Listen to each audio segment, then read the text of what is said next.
जय जिनेन्द्र वंदे तो सर्वसिद्धे ध्रुवममलमणोभमं गदिं पत्ते वोच्छामि समय पाहुड मृणमो सुद केवली भड़िदम। पंच परमेष्ठी भगवान की जय। ग्रंथराज समयसार जी पिछली ज्ञानशाला में पूरा हो गया। सारी गाथाएं आपको पढ़ा दी गई। गाथाएं तो बहुत सारी रही 439, लेकिन उनमें कुछ गाथाएं ऐसी हैं जो आपको याद करनी है। हमेशा आपके दिल में, आपके मस्तिष्क में लिखी रहनी चाहिए। उन गाथाओं को आज हम अंत में पढ़ा रहे हैं ताकि वे गाथाएं आप कभी न भूलें। निकालिए गाथा नंबर 22। कम्मेणो कम्मम्मिय अहमिदियः कं च कम्मणो कम्मं जाये सा खलु बुद्धि अपरिबुद्धो हवदिताव। अर्थ, जब तक यह आत्मा द्रव्य कर्मों में, भाव कर्मों में और नो कर्मों में मैं इस रूप हूँ, ये कर्म नो कर्म मेरे हैं, ऐसी बुद्धि वाला होता है, तब तक अज्ञानी रहता है। अतः मैं इन भावों को छोड़ता हूँ। क्या बात बनी? अर्थात द्रव्य कर्म, भाव कर्म, नो कर्म मेरे नहीं हैं। मैं इस रूप नहीं हूँ, मैं तो इनसे भिन्न ज्ञाता दृष्टा स्वभावी आत्मा हूँ। तो मैं कैसा हूँ? देखिए गाथा नंबर 43 निकालिए। अहमेको खलु शुद्धो दंसणाणमय्यो सदा रूपी रवियति मध्य किंचिवी अर्णम परमाणु में तंपी। मैं एक हूँ, निश्चय से शुद्ध हूँ, दर्शन ज्ञान मय हूँ, अरूपी हूँ। अन्य बाह्य परमाणु मात्र मेरा किंचित भी नहीं है। संसार में जितनी वस्तुएं दिखती हैं, किसी से मेरा किसी प्रकार का कोई संबंध नहीं।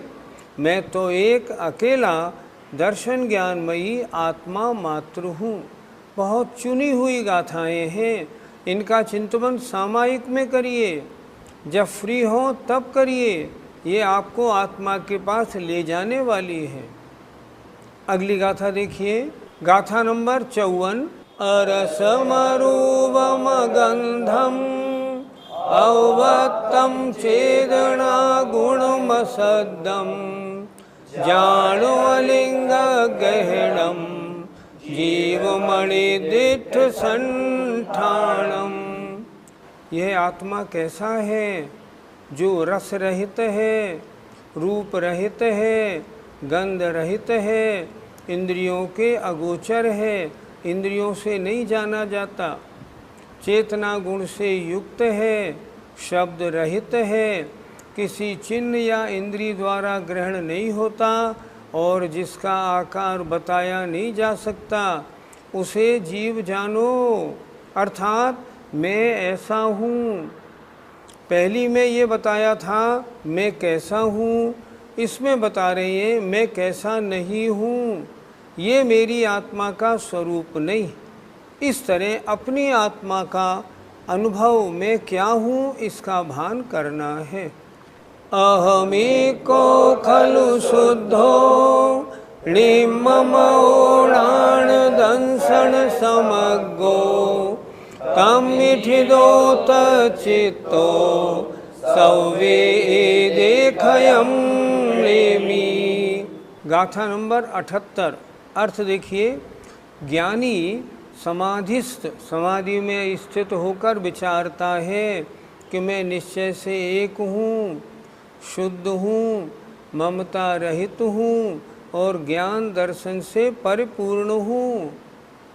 अतः उसी स्वभाव में स्थित होता हुआ एवं चैतन्य के अनुभव में लीन होता हुआ मैं उन क्रोधादि सब आश्रव भावों का क्षय करता हूँ। अर्थात जब तक मैं अपने स्वभाव में लीन नहीं रहूँगा तब तक तो मैं आश्रव भावों को बनाता रहूँगा, आश्रव भावों मेरे में होते रहेंगे। और जब मैं अपने चैतन्य के अनुभव में लीन हो जाऊँगा तब मैं इन सब आश्रव भावों से दूर हो जाऊँगा। आश्रव हेय हैं, अतः मैं इन आश्रव भावों को छोड़ने के लिए अपने स्वभाव में स्थित होता हूँ। गाथा 157। रतो बंधदिकं मम मुंचद जीवो विराग संपन्नो एसो जिणो वदेशो तम्माकं मे सुमारज्य। अन्य पदार्थ में राग करने वाला जीव कर्मों से बंधता है और वैराग्य से संपन्न जीव कर्मों से छूटता है। ऐसा जिनेंद्र भगवान का उपदेश है। इसलिए शुभ और अशुभ कर्मों में राग मत करो। कितनी अच्छी गाथा है देखो। जब तक हम अन्य पदार्थों में शरीर, स्त्री, पुत्र, धन, पैसा आदि में राग करते रहेंगे तब तक तो बंधते रहेंगे, और जब इनसे राग दूर कर देंगे, वैराग्य में आ जाएंगे तो हम कर्मों की निर्जरा करने लगेंगे। आज हम सुबह से शाम तक इस राग के चक्कर में फंसे हुए हैं। हम अपना स्वरूप नहीं जानते, इसलिए वैराग्य हमें नहीं होता। जिस दिन हम ये जान जाएंगे ये कोई पदार्थ मेरा नहीं, मेरा तो मैं अकेला हूँ, बस उसी दिन पदार्थों से राग छूट जाएगा और अपनी आत्मा से राग हो जाएगा। जब तक राग है तब तक बंद है, और जहाँ राग गया वहाँ बंद तो गया ही गया, कर्मों की निर्जरा प्रारंभ हो गई। इसलिए हमें क्या करना, शुभ और अशुभ कर्मों में राग मत करो। ये संसार के कारण है, ऐसा समझो। तो कैसे बने, शुभ अशुभ कर्मों में राग मत करके अपने को वैराग्य में बनाओ। गाथा नंबर 218। छिजदुवा भिजदुवा निजदुवा अहव जादु विपलयम जम्मा तम्मा गच्छदु ताहा वीण परिगहो मध्य। आचार्यों ने कितनी अच्छी गाथाएं लिखी हैं। इन गाथाओं के लिखने में उनकी कितनी विशुद्धि बड़ी होगी और कितनी विशुद्धता में आके उन्होंने इन गाथाओं को लिखा होगा। देखें, यह शरीरादिक परद्रव्य भले ही छिद जाओ, भिद जाओ, अथवा कोई इसे ले जाओ अथवा नष्ट हो जाओ, जिस किसी दशा को भी प्राप्त हो जाओ तो भी यह मेरा परिग्रह नहीं है, यह निश्चित है। परिग्रह क्या, जिसको मैंने ग्रहण किया हो। शरीर आदि परद्रव्य चाहे छिद जाए चाहे भिद जाए, इसे ले जाओ। शरीर आदि परद्रव्य मेरे है ही नहीं। शरीर आदि परद्रव्य तो पुद्गल हैं, मुझसे भिन्न हैं, अन्य हैं। ये मेरे कैसे हो सकते हैं, नहीं हो सकते। इसलिए शरीर आदि परद्रव्यों के छेदन भेदन में मुझे राग द्वेष परेशान होने की आवश्यकता नहीं। जब कोई जीव समाधि करते हैं ना, तब वो इन बातों का विचार करते हैं, मेरा शरीर दिन प्रतिदिन कमज़ोर होता जा रहा है, अब ये अंतिम समाधि की पूर्णता की ओर जा रहा है, जाने दो। मैं थोड़ी कुछ बिगड़ रहा हूँ, मेरा कुछ भी नहीं बिगड़ रहा। मैं तो ज्ञाता दृष्टा मात्र, मैं तो परम शुद्ध आत्म स्वरूप जैसे स्वभाव वाला आत्मा हूँ।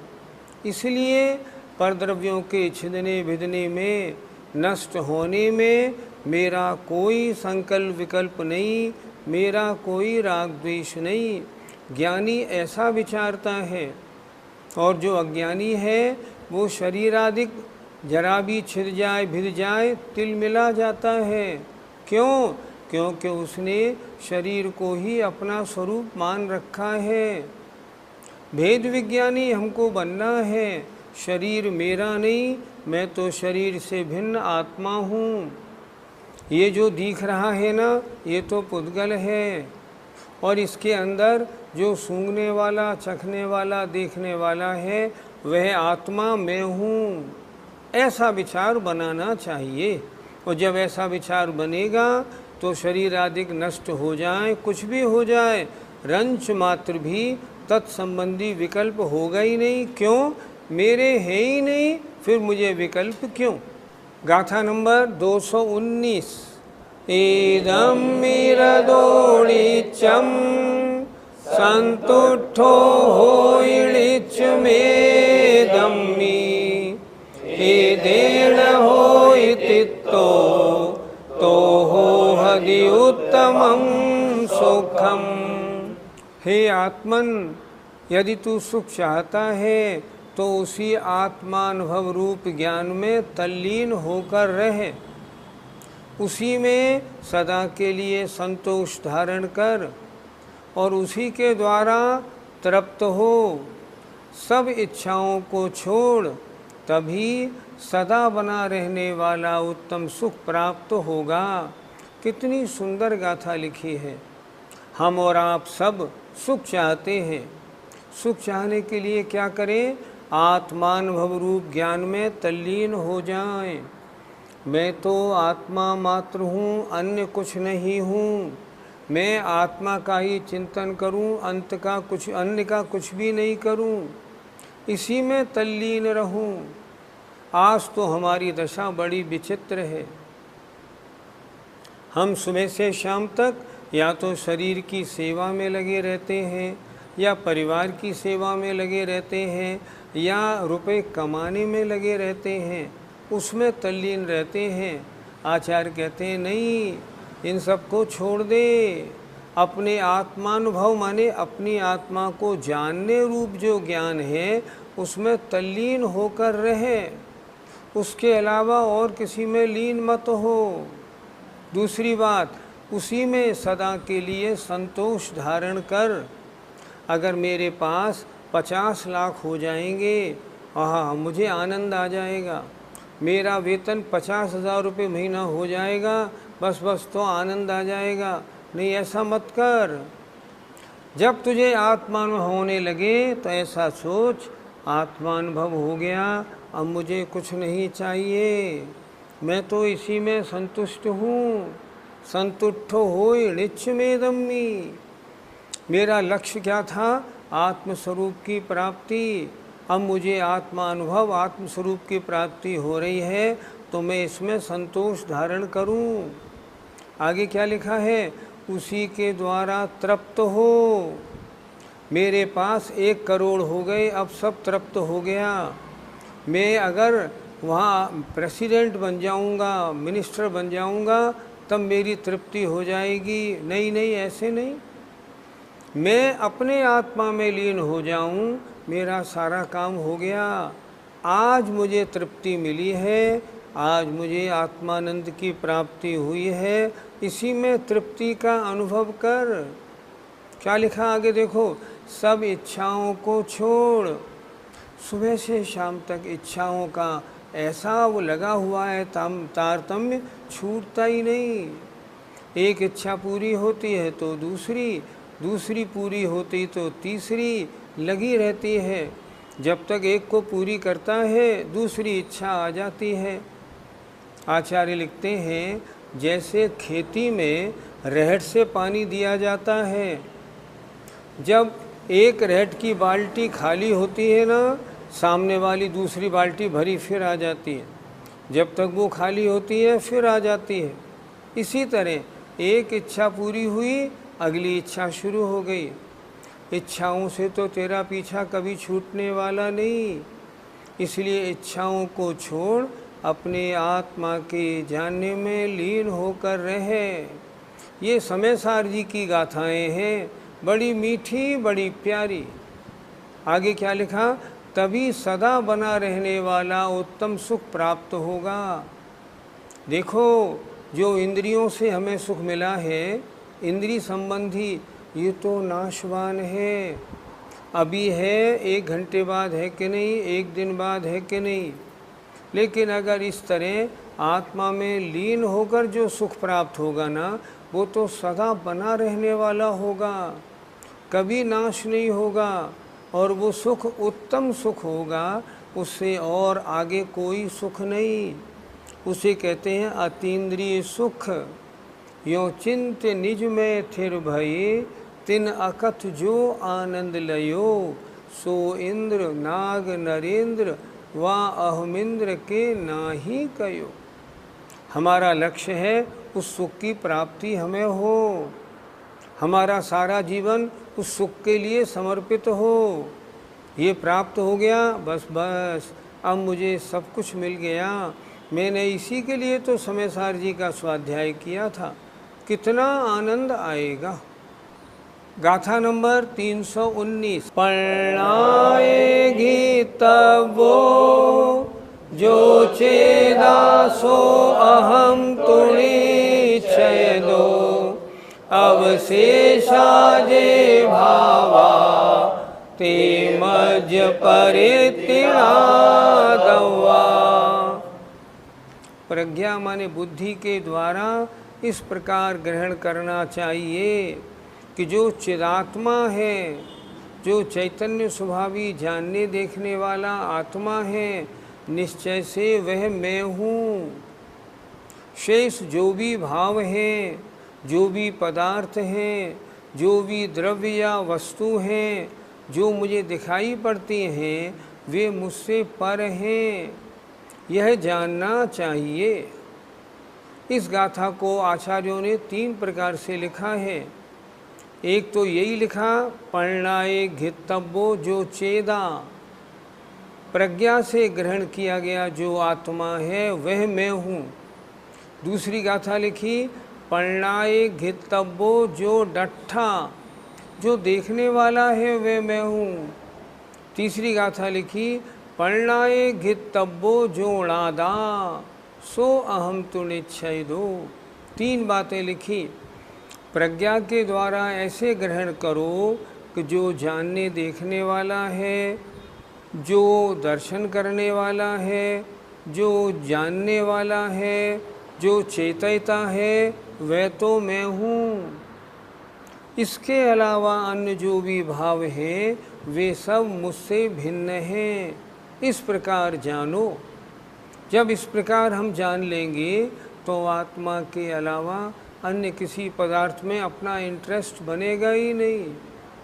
कोई पदार्थ चाहे नष्ट हो जाए, चाहे कुछ भी हो जाए, लेकिन फिर भी मुझे उसका सुख दुख होगा ही नहीं। क्यों? मुझसे पर है। और मेरी आत्मा में अगर ज़रा भी कोई गड़बड़ी होगी तो वो मुझे बर्दाश्त नहीं होगी। आत्मा से भिन्न जो कुछ मुझे दिख रहा है, ये सब भिन्न पदार्थ, ये मेरे कोई नहीं है। मैं तो चैतन्य आत्म स्वरूप मात्र हूँ। जब ऐसी बात बन जाती है तब शरीर से भी निर्ममत्व हो जाता है। हम प्रथमान युग के शास्त्रों में पढ़ते हैं, मुनि महाराजों के ऊपर बड़े बड़े उपसर्ग होते हैं, लेकिन वो अपनी साधना से चिकते नहीं। क्यों नहीं चिकते? क्यों? उन्होंने ये मान रखा है जो जानने देखने वाला है वह तो मैं हूँ। ये शरीर, स्त्री, पुत्र वगैरह सब कुछ ये मेरे कोई भी नहीं है। पद्म पुराण जी में लिखा है, जब रावण ध्यान करने लगा बहुरूपी विद्या सिद्ध करने के लिए, तब वहाँ अंगद आदि आए। उन्होंने कहा इसके ध्यान को कैसे भंग किया जाए। तब उन्होंने क्या किया, उनके परिवारी लोगों को वहाँ लाए ऐसा उसे दिखाया माया से। हम तुम्हारे परिवारी लोगों को घसीट रहे हैं, मार रहे हैं, पीट रहे हैं, लेकिन रावण रंच मात्र हिला नहीं। क्यों नहीं हिला? उसका विश्वास था ये मेरे नहीं, मेरा तो बस मैं हूँ। ऐसी धारणा बन जाती है। जयपुर में एक सज्जन समाधि में थे। उनके सारे शरीर में कैंसर का बड़े बड़े फपोले पड़ गए थे और उनसे मवाद बह रहा था। घर वालों ने उन्हें निकाल के बाहर गैरेज में रख दिया था। इतनी बदबू घर में हम कैसे बर्दाश्त करें? हमारे साथ वो स्वाध्याय किए हुए थे। हम उनको देखने गए और हमने उनसे कहा, ओहो तुम्हारा क्या हाल हो गया भैया, ये तो बड़ी गड़बड़ हो गई। लेकिन देखो आनंद की बात, वो मुस्करा रहे थे। उन्होंने मुस्कराते हुए कहा, क्यों आप भूल गए? समय सार जी के स्वाध्याय में क्या पढ़ा था? आत्मा मैं हूँ, आत्मा के अलावा जितने पदार्थ हैं वे मैं नहीं। जो ये सड़ रहा है ना, जिसमें से मवाद निकल रहा है ना, ये मुझ में से नहीं निकल रहा। मेरी आत्मा में तो मवाद है ही नहीं, मेरी आत्मा में तो मल भरा हुआ है ही नहीं। आपको जो दिख रहा है ये मेरा स्वरूप है ही नहीं। मैं तो इससे भिन्न जानने देखने वाला हूँ। इसलिए शरीर में इतना कष्ट होने पर भी मुझे कोई कष्ट नहीं है। मैं देख के दंग रह गया। उन्होंने वास्तव में, सही पूछो ना, समय सार को आत्मसात किया है। बड़े बड़े समाधि करने वाले लोगों को हमने देखा, कितने ही कष्ट में वो हिलते नहीं हैं, वो ज़रा भी दुखी भी नहीं होते। हमने 90-95 वर्ष के लोगों को देखा जिनका स्वाध्याय है और जिन्होंने समय सार पढ़ के उतारा है जीवन में, वो हिलते नहीं। उनके चेहरे पर दुख की एक एक लकीर आपको नहीं मिलेगी। कारण उनका श्रद्धान पूरा है। इसलिए समय सार जी के स्वाध्याय की ये 8 गाथाएँ हमने बनाई। इन 8 गाथाओं को यहाँ लिख लीजिए। जब चाहा झांक लिया और पढ़ लिया। जब भी कोई कष्ट आया, गृहस्थी में मुसीबत आई, झांक लिया, ये मेरा स्वरूप नहीं, वो मर गया, वो पैदा हो गया, संपत्ति नष्ट हो गई, बीमारी हो गई, ये मेरा स्वरूप नहीं। इसमें हर्ष विषाद करना मेरा काम नहीं। अगर ऐसा हमने आपने अपने आप को बना लिया तो हमने वास्तव में समय सार पढ़ा है। ये समय सार पढ़ने का फल है। समय सार पढ़ने का आनंद है अपनी आत्मा के शुद्ध स्वभाव का परिचय हो जाना। हम लोग भेद विज्ञान की बड़ी बात करते हैं। भेद विज्ञान का मतलब क्या है? मैं आत्मा हूँ और मुझसे भिन्न जितने पदार्थ हैं वे सब मुझसे पर हैं। मैं किसी में नहीं, कोई मुझ में नहीं, अन्य परमाणु मात्र भी मेरे में नहीं है। मेरा कण कण आत्मा, चेतयता, ज्ञाता, दृष्टा है। मैं तो मात्र जानने देखने वाला हूँ। मेरी आत्मा का कल्याण इसमें है कि मैं राग, द्वेष, मद, मोह, काम, क्रोध आदि भावों से हटूं। संसार में 2 तरह के कार्य करने होते हैं, एक लौकिक कार्य, एक अपने आध्यात्मिक या आत्मिक कार्य। लौकिक कार्यों से मुझे कोई वास्ता नहीं, इनसे मुझे क्या लेना देना, ये मेरे थोड़े ही हैं। और आत्मा संबंधी कार्य ये मेरे हैं। उनमें ढील हो जाए तो हो जाओ, इनमें ढील नहीं होगी। आज हम लोगों को क्या हो गया, सांसारिक कार्यों के लिए हम पारमार्थिक या धार्मिक कार्यों को शॉर्ट कर देते हैं। नहीं, बहुत गलत। वे काम धार्मिक पारमार्थिक जो हैं वो मेरे काम हैं। जिस दिन हमको ऐसा भान होने लगेगा, समझना उस दिन हमारी आत्मा समय सारी आत्मा बन जाएगी। समय सार पढ़ा, आपको पढ़ाने में आपको कितना आनंद आया मालूम नहीं। मैंने पढ़ाया, मुझे तो बहुत आनंद आया। समय सार ग्रंथ ही ऐसा है, सही पूछो, इसमें अमृत भरा है। इसमें आनंद भरा है। खूब पढ़ो, अच्छी तरह याद करो और अपने जीवन में उतारो।